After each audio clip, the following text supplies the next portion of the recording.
Good morning everyone. 11th Commerce, subject BA, chapter number 3. Now last class में हमने देखा था functions of the bank, subsidiary and main functions. अब बारी आती है services provided by the bank. Bank किस तरीके से और कौन कौन से services provide करती है.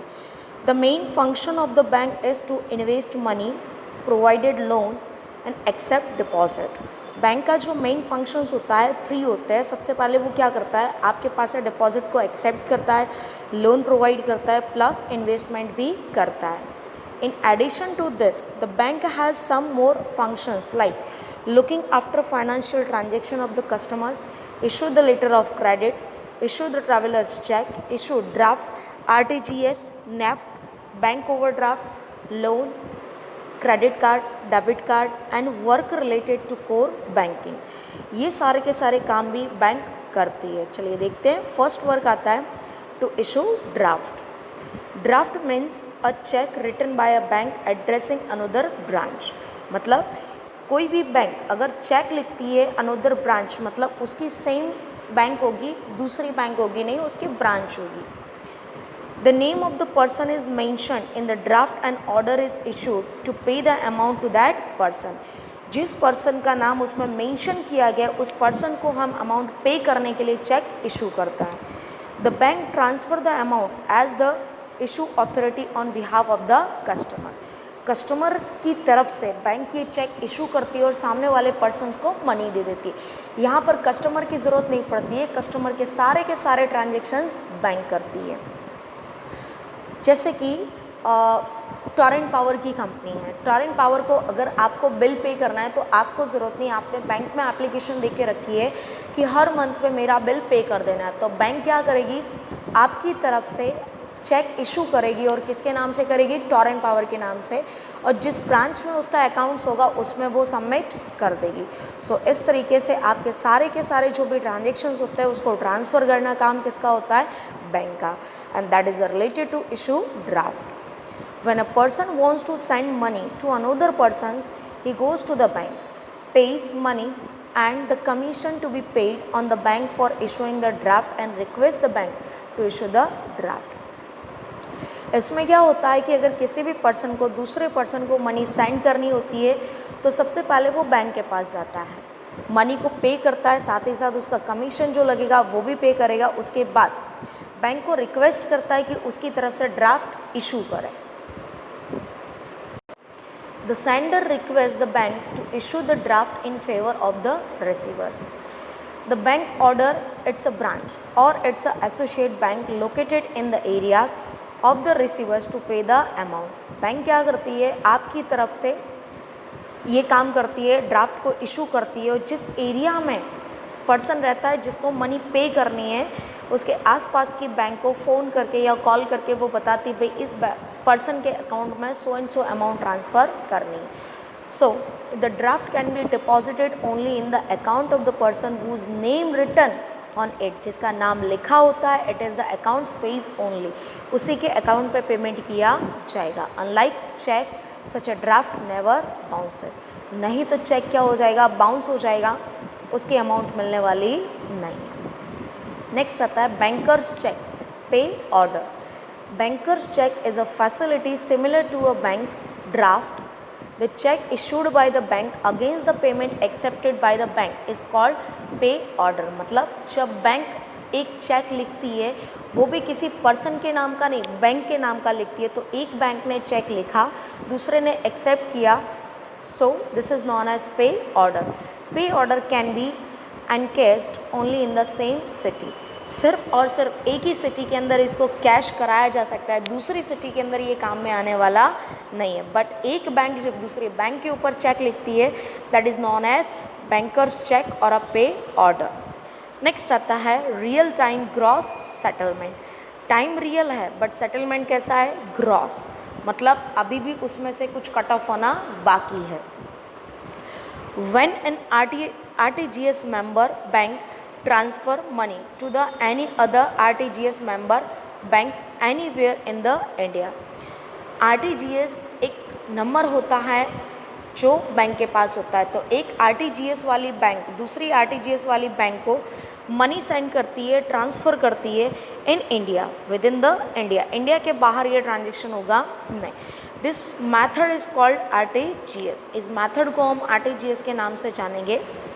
Each of the RTGS members bank branch is identified through IFSC code. अगर किसी भी बैंक के पास आईएफएससी कोड है तो उसकी हम पहचान कर सकते हैं कि इसके पास आरटीजीएस है भी या नहीं है। It is an 11 digit alpha numericals codes. इसके अंदर अल्फ़ाबेट्स और न्यूमेरिकल्स नंबर्स दोनों होते हैं, बट ये टोटल 11 डिजिट का नंबर होगा। अगर आपके मम्मा या पापा की पासबुक हो तो उसमें आप देखोगे आईएफएससी कोड लिखा होता है, उसके डिजिट आप काउंट कीजिए तो आपको मिलेंगे 11। IFSC code is provided by IDRBT, Institute for Development and Research on Banking Technology, and this is situated in the Hyderabad। मतलब IFSC कोड प्रोवाइड करने का काम IDRBT का काम है, लेकिन जो हैदराबाद में आई हुई है। RTGS is a method of transferring money from any bank in India. In this method, the amount is debited or credited as per the real time as per the gross settlement. उसी time पर आपकी amount जो होती है वो debit और credit हो जाएगी, बट सेटलमेंट कैसा होता है, ग्रॉस, मतलब बैंक के जो चार्जेस होते हैं वो भी कट ऑफ होना बाकी है। In RTGS method money from the account of an account holder of a bank is transferred to the account of the account holder of another bank in India. The transaction is not done in cash, so both the senders and the beneficiary need to have IFSC code। यहाँ पे cash में transaction नहीं होता है, इसीलिए दोनों person के पास IFSC code होना चाहिए। For the deposit transactions of 2 lakh और मोर दैन, आरटीजीएस के अंदर हम ट्रांजेक्शन 2 लाख या उससे ज़्यादा का कर सकते हैं। RBI provides services through RTGS. In this method, the amount is debited in the account of the receivers on the same day as soon as the bank receives instructions from the senders। जो money भेजना चाहता है उसके account में से money deduct हो जाएगी और जिसके पास पहुंचनी चाहिए फ्यू मिनट्स में उसके पास मनी पहुंच जाएगी। An amount of 2 lakh rupees or more is transferred through RTGS. In this method, commission is charged from the sender of the money and receiver is not charged any types of commissions।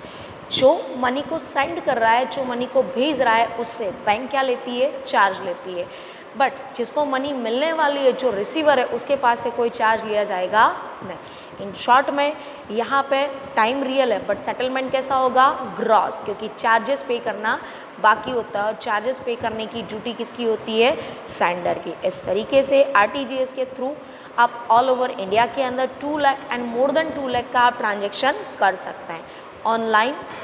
यहाँ पर cash की ज़रूरत पड़ती नहीं है। अगला आता है NEFT, national electronic fund transfer.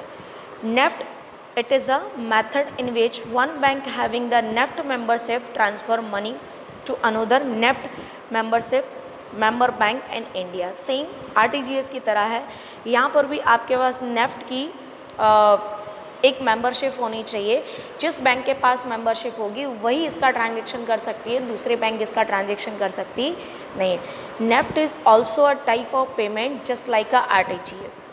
This agreement is provided through online systems. ये ऑनलाइन सिस्टम के ज़रिए आपको ट्रांसफ़र करने की फैसिलिटीज़ प्रोवाइड करता है। For this IFSC code is given in this systems. There is a no limit on minimum amount. आप minimum 0 rupees 1 rupees भी पे कर सकते हैं या सेंड कर सकते हैं, but the maximum limit is 2 lakh. यहाँ पे 2 लाख से ज़्यादा का ट्रांजेक्शन आप कर सकते नहीं हो। Can be transferred in a batch in this systems. RBI is setting transactions on hourly basis. In these systems, money is credited to receiver's account on the same day or within 48 hours। यहाँ पे बहुत कम time के अंदर हम transaction कर सकते हैं। यहाँ पे मैक्सिमम लिमिट कितनी है, 48 आवर्स। उससे कम समय के अंदर यहाँ पे मनी ट्रांसफ़र हो जाएगी। Here the transactions are settled batch wise through DNS, different net settlement। maximum 10 transaction can be there in one batch। यहाँ पे इंडिया के अंदर ऑल ओवर जितनी भी बैंकें आई हुई जिनके पास नेफ्ट का मेंबरशिप है, वो एक बैच के अंदर, मतलब एक सिंगल यूनिट जिस तरीके से हम बोलते हैं, तो एक सिंगल टाइम के अंदर वो 10 सेटलमेंट कर सकते, 10 से ज़्यादा सेटलमेंट कर सकते नहीं। In one batch how many settlement we can do 10। अगर हम उससे ज़्यादा सेटलमेंट करना है तो हमें दूसरी बैच बना करके उसके अंदर कामकाज करना पड़ेगा। सो this is the NEFT, national electronic fund transfer. Next आता है IFSC कोड।